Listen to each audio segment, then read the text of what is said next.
Hello, Namaskar. I will discuss the important formulae of Chapter 1 Electric Charges and Fields for Class 12 Physics. I take first formula Q is equal to Ne.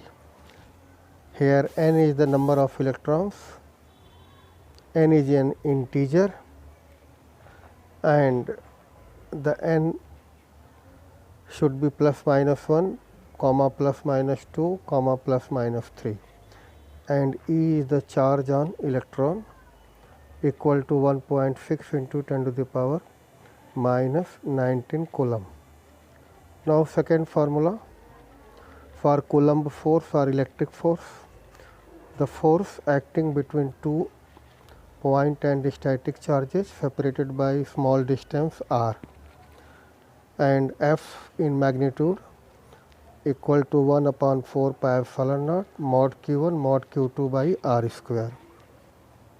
In vector form, vector F is equal to 1 upon 4 pi epsilon naught mod q1 q2 by r square into r unit vector. Here it is written r unit vector. So the force acting on charge q2 due to charge q1, here both are positive charge, so from point B it is away FBA,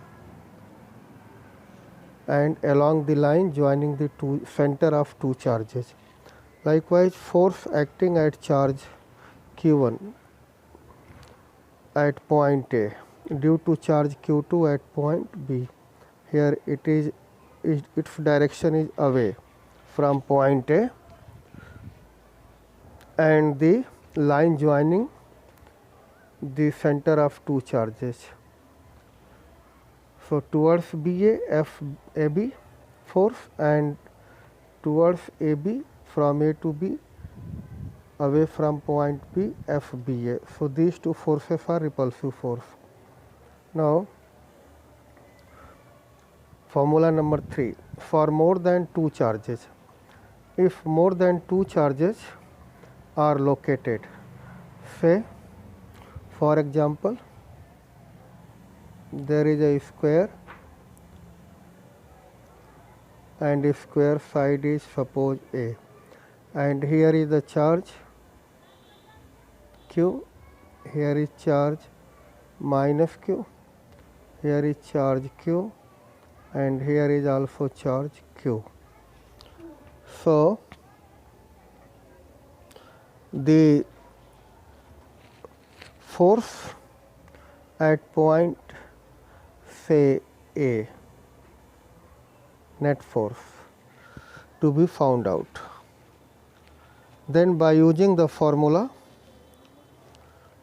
take this point A at J point or A point, keep it A point, and charge Q as minus Q as Qj. The and position vector will be vector r here.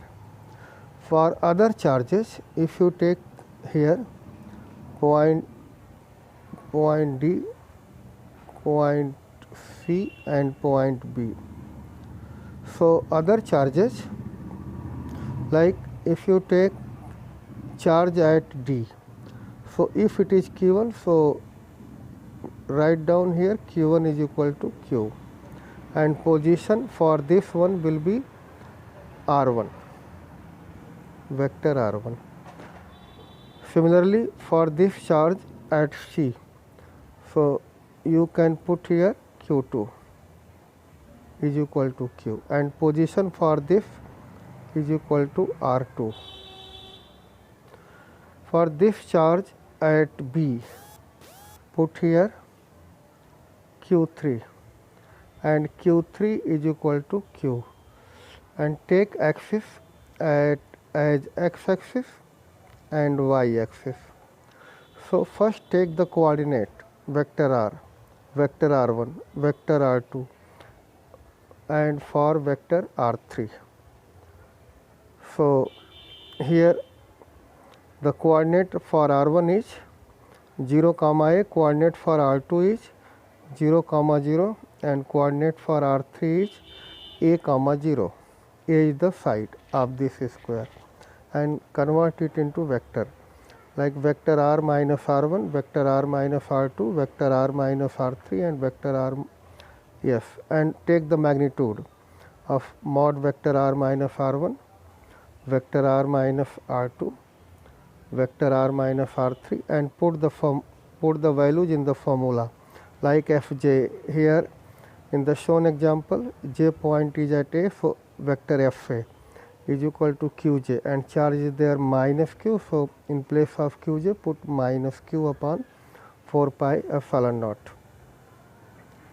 and q1 vector r minus r1, q1 you know there q, q2 plus q and q3 also plus q.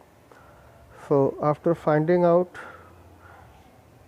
coordinate and converting it into vector form, position vectors, so putting the values you can get the answer. Now for formula number 4, electric field intensity due to a point charge at a distance r from the point P, say. So if this is point A and charge is plus q and this point is P, so electric field intensity at point P due to charge plus q at A will be, direction will be away, and you can write here vector E P A, vector E P A away from this point, and this distance is r. So in vector form, vector E P A or vector E P, whatever you write, equal to 1 upon 4 pi epsilon naught q upon r square into r unit vector. In magnitude form, it is written 1 upon 4 pi epsilon naught q by r square, r unit vector for vector, and in magnitude form vector E is equal to 1 upon 4 pi epsilon naught mod q upon r square. So you can get like this. For negative charge, if charge is negative, then direction of electric field intensity at point P, if this distance is r, is towards minus q, and this can be written as vector E, vector E is equal to again 1 upon 4 pi epsilon naught, and charge is minus q, so put here q and minus I cap divided by r square, or in magnitude form E is equal to 1 upon 4 pi epsilon naught, here put mod minus q upon r square, and you will get the answer. For mod minus q is equal to q and direction will be towards negative charge. Now if more than 2 charges is given or more than one charge is given, then in vector form vector E is equal to 1 upon 4 pi epsilon naught q1 in bracket vector r minus vector r1 upon mod vector r minus r1 whole cube plus q2 vector r minus r2 upon mod vector r minus r2 whole cube plus so on so forth. So you can apply the same vector formula as applied in calculating the force at a charge at point. Here for calculation of electric field intensity at a point, there will be no charge, so due to other charges you can very well find this value. For next formula, for linear charge density, this is the continuous distribution of charges. Here lambda is linear charge density. So lambda is equal to charge per unit length equal to dq by dl. Its unit is coulomb per meter. For surface charge density, sigma, we denote it by sigma. Sigma is equal to charge per unit surface area, q by f is equal to dq by df. And for volume charge density, rho is equal to q upon v is equal to dq by dv. Next formula number 6. This is very important formula to find the electric field intensity at a point P at distance r from line charge, infinite line charge. So remember this formula, E is equal to lambda upon 2 pi epsilon naught r. We know 1 upon 4 pi epsilon naught equal to 9 into 10 to the power 9 Newton meter square per coulomb square. So you can find the value of 1 upon 2 pi epsilon naught that way. So this formula is important one. Now electric field intensity due to infinite thin plane sheet. Here E is equal to sigma upon 2 epsilon naught. Here sigma is the surface charge density.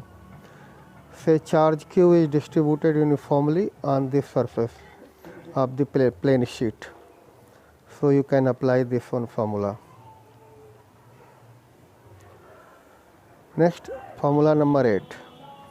For two thin sheet, infinite plane sheet, if the surface charge density here is sigma 1 and sigma 2, and we have to find the electric field intensity, say at point A and at point B.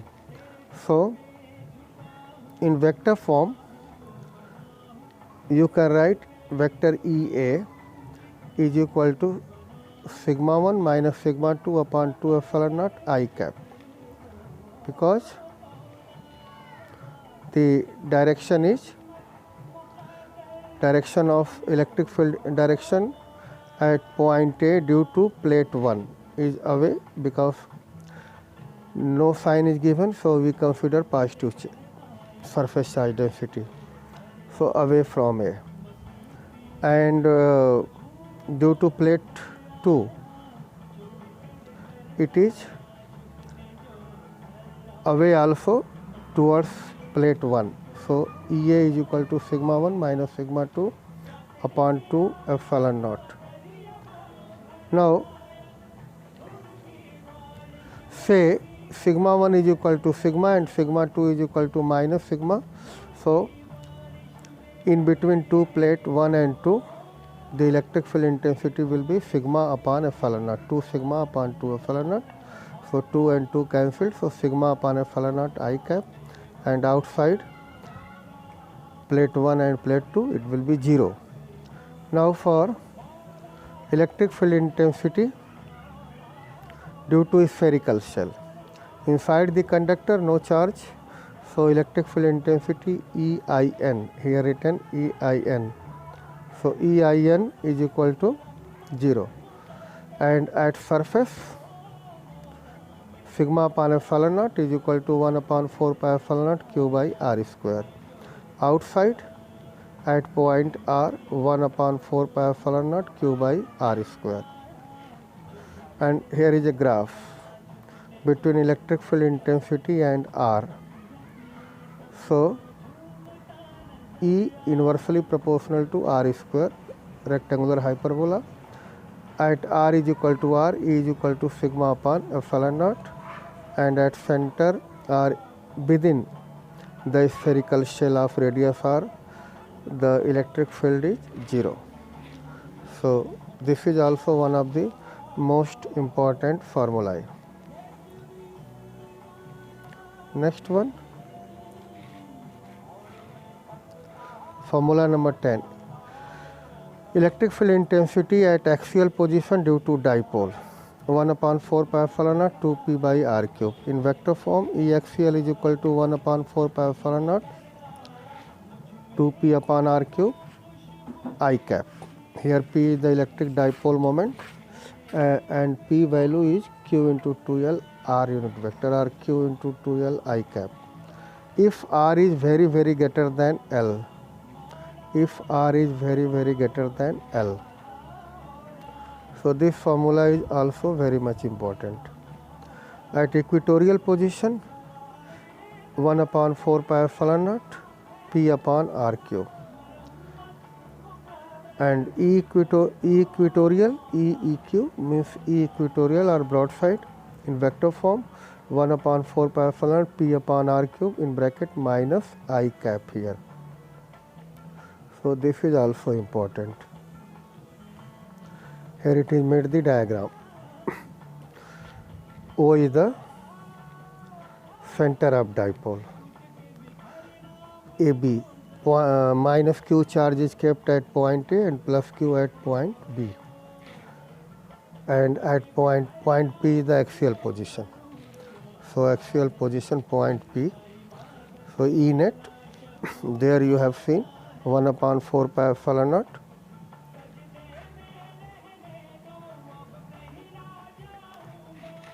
two p upon r cube I cap.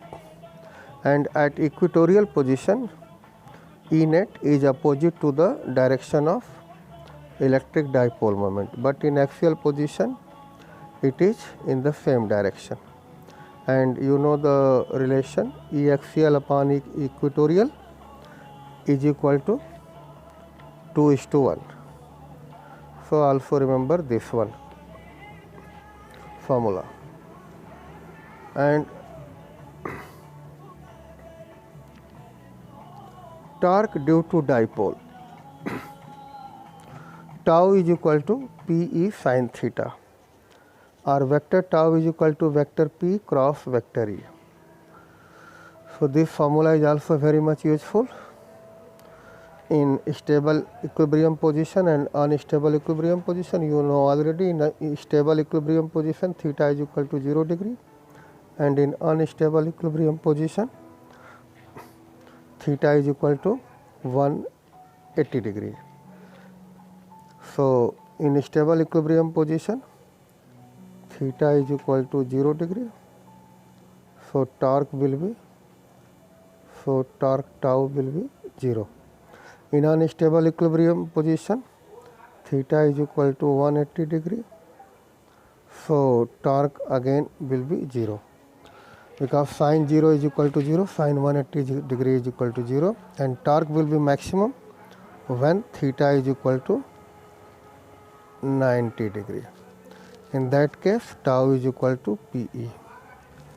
So remember this one. For potential energy, U is equal to minus P cos theta in vector form, U is equal to minus vector P dot vector E. Formula number 13, most important, work done in rotating a dipole from theta 1 to theta 2. If nothing is given in the question, so you will use the formula against the electric force. W is equal to this formula. W is equal to Pe cos theta 1 minus cos theta 2. Say from stable equilibrium position to unstable equilibrium position.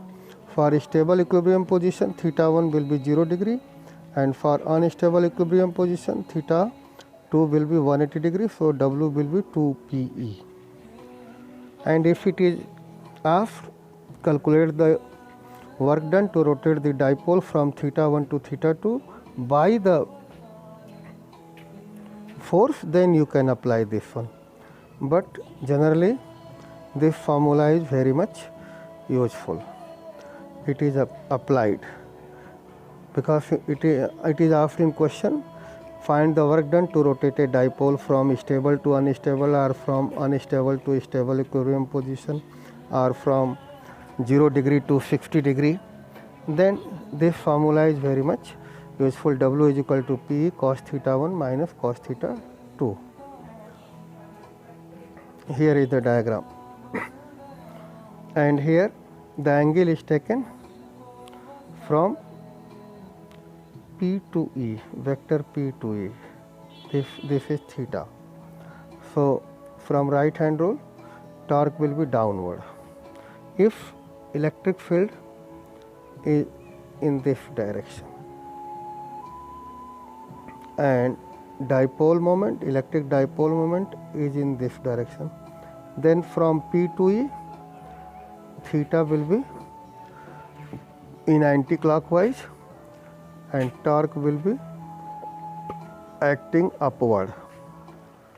So these are 13 important formulae of chapter 1. You can remember and practice. Thank you so much.